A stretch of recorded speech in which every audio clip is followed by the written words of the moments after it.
Here I am to worship, here I am to bow down, here I am to say that you're my God. You're altogether lovely, altogether worthy. 7월 17일 토요일 아침입니다. 오늘도 말씀과 기도로 거룩하게 살아가시고 우리 자신을 되돌아보는 귀한 하루가 되시기를 바랍니다. 우리 함께 사도신경으로 신앙 고백하고 함께 말씀 나누도록 하겠습니다. 전능하사 천지를 만드신 하나님 아버지를 내가 믿사오며 그 외아들 우리 주 예수 그리스도를 믿사오니 이는 성령으로 잉태하사 동정녀 마리아에게서 나시고 본디오 빌라도에게 고난을 받으사 십자가에 못 박혀 죽으시고 장사한 지 사흘 만에 죽은 자 가운데서 다시 살아나시며 하늘에 오르사 전능하신 하나님 우편에 앉아 계시다가 죄로서 산 자와 죽은 자를 심판하러 오시리라. 성령을 믿사오며 거룩한 공회와 성도가 서로 교통하는 것과 죄를 사하여 주시는 것과 몸이 다시 사는 것과 영원히 사는 것을 믿사옵나이다. 아멘. 하나님 말씀은 출애굽기 40장 1절부터 16절입니다. 제가 봉독해 드리도록 하겠습니다. 여호와께서 모세에게 말씀하여 이르시되 너는 첫째 달 초하루에 성막 곧 회막을 세우고 또 증거궤를 들여놓고 또 휘장으로 그 궤를 가리고 또 상을 들여놓고 그 위에 물품을 진설하고 등잔대를 들여놓아 불을 켜고 또 금 향단을 증거궤 앞에 두고 성막문에 휘장을 달고 또 번제단을 회막의 성막문 앞에 놓고 또 물두멍을 회막과 제단 사이에 놓고 그 속에 물을 담고 또 뜰 주위에 포장을 치고 뜰 문에 휘장을 달고 또 관유를 가져다가 성막과 그 안에 있는 모든 것에 발라 그것과 그 모든 기구를 거룩하게 하라. 그것이 거룩하리라. 너는 또 번제단과 그 모든 기구에 발라 그 안을 거룩하게 하라. 그 제단이 지극히 거룩하리라. 너는 또 물두멍과 그 받침에 발라 거룩하게 하고 너는 또 아론과 그 아들들을 회막문으로 데려가서 물로 씻기고 아론에게 거룩한 옷을 입히고 그에게 기름을 부어 거룩하게 하여 그가 내게 제사장의 직분을 행하게 하라. 너는 또 그 아들들을 데려다가 그들에게 겉옷을 입히고 그 아버지에게 기름을 부은 같이 그들에게도 부어서 그들이 내게 제사장의 직분을 행하게 하라. 그들이 기름 부음을 받았은즉 대대로 영영이 제사장이 되리라 하시매 모세가 그같이 행하되 곧 여호와께서 자기에게 명하신 대로 다 행하였더라. 아멘. 오늘 본문은 지금까지 만들었던 성막 기구들 하나하나를 다 합하여 전체적인 성막을 완성하게 됩니다. 여기에는 중요한 원리가 몇 가지가 있는데요. 이것은 단순하게 성막 건설뿐만 아니라 우리 개인과 공동체에 중요한 인사이트를 줍니다. 함께 살펴보도록 하겠습니다. 첫 번째로 하나하나 소중하게 만들어져서 각자가 제 자리에서 제 역할을 감당해야 됩니다. 그럼 모든 기구들은 각자 고유한 자리가 있었습니다. 그런데 그때 중요한 것은 그것이 각자의 자리를 지킬 뿐만 아니라 전체와도 조화를 이루어야 한다는 것이죠. 그럼 혼자가 아니라 모두가 하나의 거룩한 목적을 위해서 자기의 자리를 감당할 뿐만 아니라 우리가 함께 하나님의 뜻을 이루어가는 것입니다. 그래서 항상 개인보다는 함께하는 공동체를 우리가 생각할 수 있어야 되고요. 함께 하나님의 뜻을 이루어 간다라는 것을 잊지 않았으면 좋겠습니다. 두 번째로 여러분 성막은 그 자체로 완성되는 것이 아니라 제사장이 그 성막에서 실제로 제사 등의 사역을 행할 때 완성되는 것이었습니다. 여러분 건물 자체가 목적이 아니라 거기에서 일어나는 일들, 관계하고 사역하는 그것이 중요하다라는 말이죠. 마찬가지로 교회도 그렇습니다. 여러분 건물이나 물품도 중요하지만 더욱 중요한 것은 그 공동체 안에서 일어나는 관계이고요. 또한 그 공동체가 어떤 사명을 감당하느냐가 중요합니다. 우리가 지난 7월 첫날 기도회 때 말씀을 나누었는데 모든 그리스도인 그리고 여러분 모든 교회의 본질적 사명이 선교라고 말씀드렸습니다. 그럼 이것이 우리의 존재 자체보다도 어쩌면 더 중요하다라고 이야기했죠. 우리 교회가 이 선교적 사명을 잘 감당하고 있는지, 어쩌면 7월달, 8월달 어떻게 이 선교적 사명을 잘 감당해야 될지를 기도하면 좋을 것 같습니다.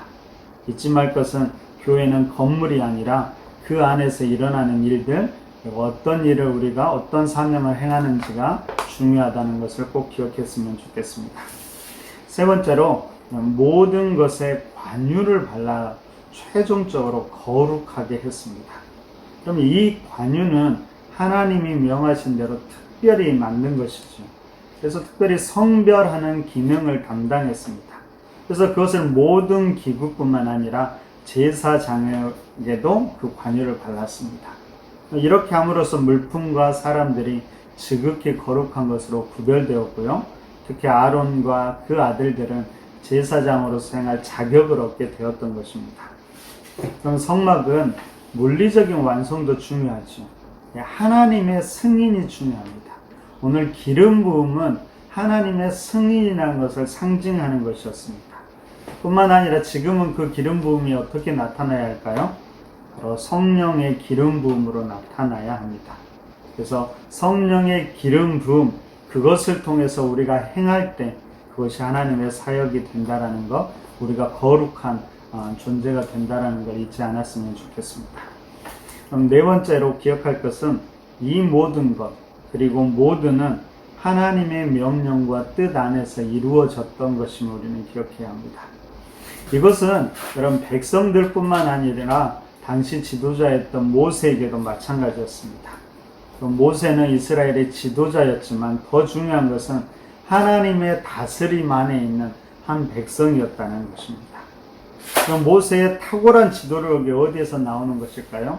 그것은 바로 하나님이 명하신 대로 순종하는 데에서 바로 모세의 탁월한 지도력이 나왔음을 우리는 잊지 말아야 할 것입니다.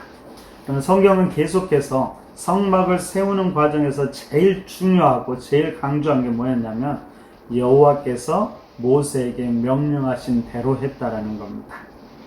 그럼 모든 것을 마치고도 오늘 16절에서 그렇게 이야기하죠. 여호와께서 자기에게 명하신 대로 다 행하였더라. 여호와께서 명하신 대로 그렇게 충성되이 행했다라는 것입니다. 그러면 충성된 종은 어떤 종일까요? 하나님의 말씀에 철저하게 순종하는 종이 바로 충성된 종이었음을 잊지 마시기 바랍니다.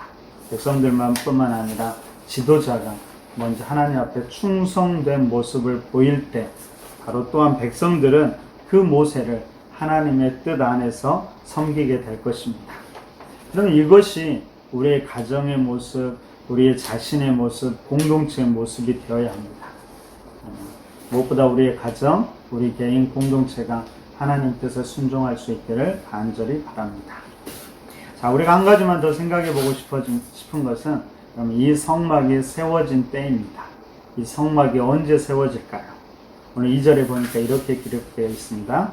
너는 첫째 달 초하루에 성막 곧 회막을 세우고, 그러면 첫째 달, 그러니까 출애굽 2년 1월 1일에 성막이 세워지게 된 것입니다. 의도적이었는지는 모르겠지만 아마도 이 성막과 함께 새롭게 시작한다라는 의미가 바로 이 1월 1일에 있는 것 같습니다. 여러분, 이로 인해서 이스라엘의 평범한 일상은요, 바로 의미 있는 특별한 날로 변하게 됩니다. 단순하게 1월 1일뿐만 아니라 그 이후의 모든 날들이 단순히 평범한 날이 아니라 하나님과 함께 동행하는 특별한 날이 된 것입니다. 그러면 이것이 바로 창조의 연장입니다. 무슨 말일까요? 하나님께서 세상을 창조하실 때 하나님이 타락한 세상을 그리고 홍수로 심판하셨죠. 그리고 의인 노아를 통해서 다시 한번 세상에 기회를 주시는데요. 그때가 노아가 601세 되던 1월 1일이었습니다. 바로 하나님은 노아를 통해서 새로운 시작을 하기를 원하셨던 것입니다. 마찬가지로 하나님이 제사장들 이스라엘을 출애굽시키죠. 그 출애굽시킬 때를 보통 종교적으로 1월 1일이라고 말하고요.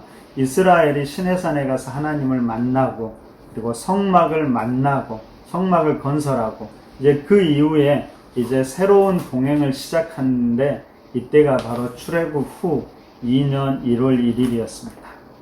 홍수로 멸절당한 뻔한 인류가 새로운 기회, 새로운 시작을 시작했던 것처럼 이제 성막 건설도 하나님의 백성이 거룩한 하나님과 새로운 동행이 시작된 것입니다.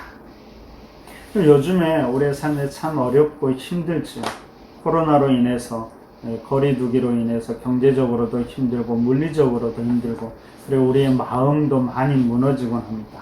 한 가지 바라고 기도하는 것은 이 기회를 통해서, 이런 과정을 통해서 우리가 새롭게 하나님 안에서 건설될 수 있기를 바랍니다. 그래서 이 땅과 우리가 하나님과 새롭게 동행하는 그런 합력해서 선을 이룬 결과가 되기를 소망해 봅니다. 특별히 오늘 큐티책의 기도가 참 인상적이더라고요. 제가 한번 읽어드리도록 하겠습니다.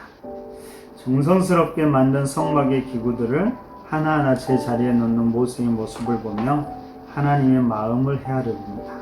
제 모든 것을 하나하나 바로잡아 가시는 하나님 손길에 감사합니다. 하나님이 계획하신 대로 제 내면을 다듬으시고 삶의 면면에 질서를 세워주소서. 아멘. 여러분, 이 기도대로, 이 말씀으로 인해서 우리의 내면이 다스려지고 다듬어지고 우리의 삶의 질서를 잡아갈 수 있기를 바랍니다. 우리의 일상의 날들이 의미 없는 날들의 연속이 아니라 이제는 참 의미 있는 날들, 하나님과 함께하는 그런 소중한 날들로 변해갈 수 있기를 바랍니다.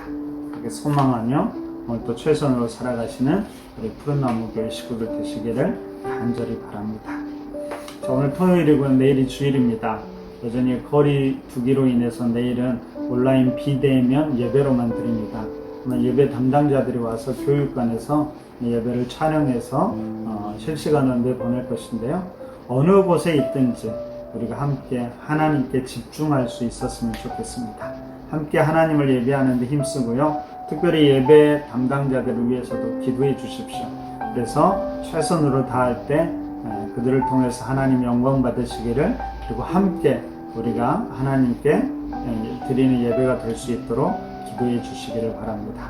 그리고 성도들을 위해서도 계속 기도해 주시고요. 여러분 돌아보시고 서로 격려하시고 그런 우리 푸른나무 교회 공동체가 되기를 소망해 봅니다. 오늘도 함께 기도하고 또 거룩한 믿음으로 살아가는 귀한 하루 되시길 바랍니다. 함께 기도하겠습니다.